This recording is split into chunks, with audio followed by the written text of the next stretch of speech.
ఇస్తూ ఉంటే సకల శాస్త్రాలు మనకి కరతలామలకమైపోతాయి.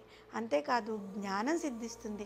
మన నామంలో చెప్పుకున్న విధంగా జ్ఞానం ఎప్పుడైతే సిద్ధిస్తుందో ఇంకా అమ్మవారు సాక్షాత్తు జగన్మాత మన దగ్గరే ఉంటుంది కదా.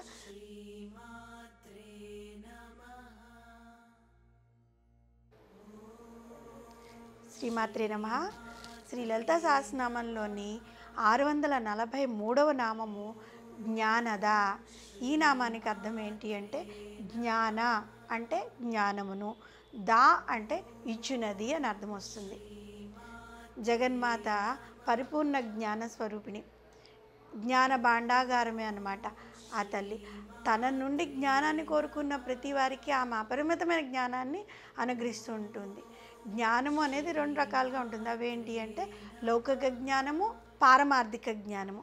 మానవులకు ఈ రెండు కూడా చాలా అవసరం.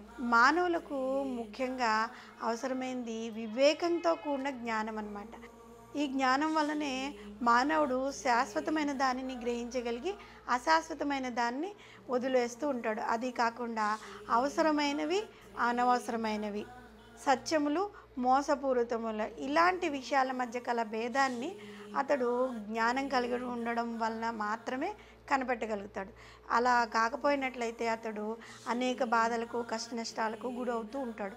మిగిలిన దేవీ దేవతలు అందరూ కూడా ధర్మార్థ కామ మోక్షాలకు సంబంధించిన జ్ఞానాన్ని ప్రసాదించగలిగితే మోక్ష జ్ఞానాన్ని కూడా ప్రసాదించగలిగింది పరదేవత లలితా త్రిపుర సుందరి మాత్రమే అన్నమాట.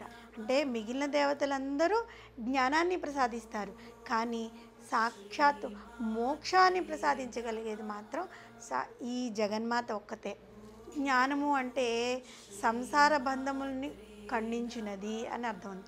మానవుడు ఈ దేహాది విశ్వోన్ముఖుడై ద్వంద్వ బుద్ధిని కలిగినవాడు. మనము ఈ బంధాల్లో చిక్కుకుని ఈ సంసారంలో బంధుడిగా ఉండిపోతాం. ఇటువంటి బంధము ఆ సాధకుని యొక్క సంవిత్ జ్ఞానాన్ని నాశనం చేస్తూ ఉంటుంది.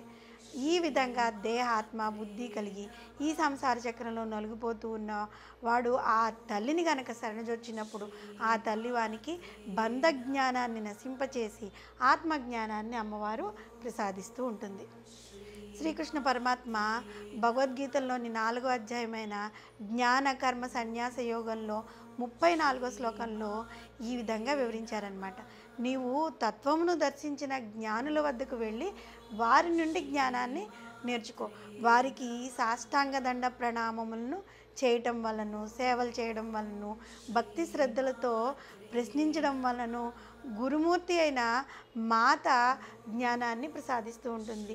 అంటే శ్రీకృష్ణుడు చెప్పినట్లుగా గురువుల దగ్గర వారికి సేవ చేయాలన్నమాట, శుశ్రూష చేయాలి.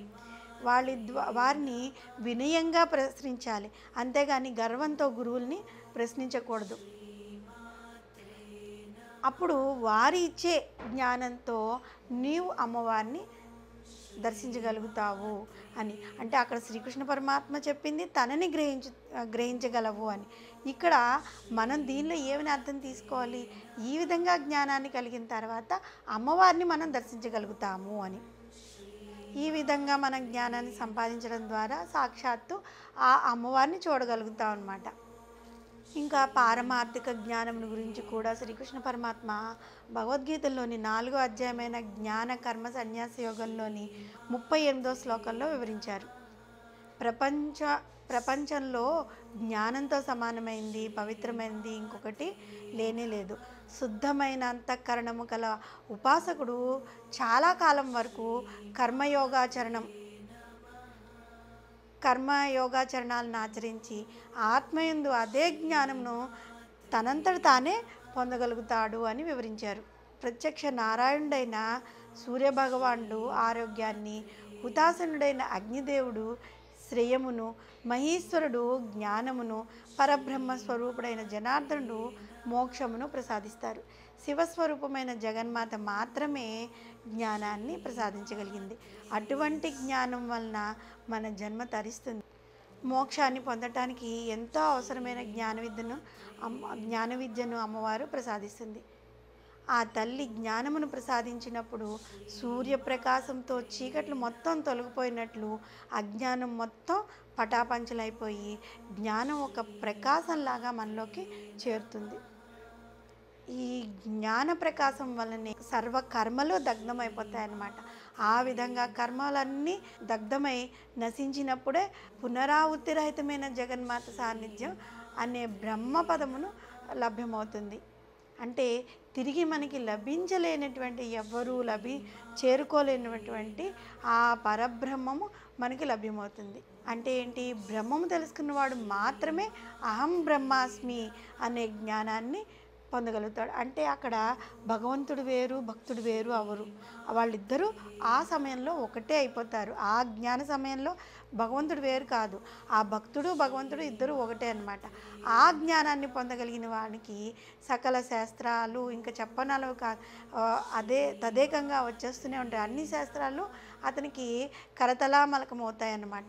అటువంటి జ్ఞానాన్ని భక్తులకు ప్రసాదించే తల్లి కాబట్టి జ్ఞానద అనే నామంతో కీర్తింపబడుతోంది. కాబట్టి మనం కూడా జ్ఞానద అనే నామంతో అమ్మవారిని స్మరిస్తూ ఉంటే సకల శాస్త్రాలు మనకి కరతలామలకం అయిపోతాయి.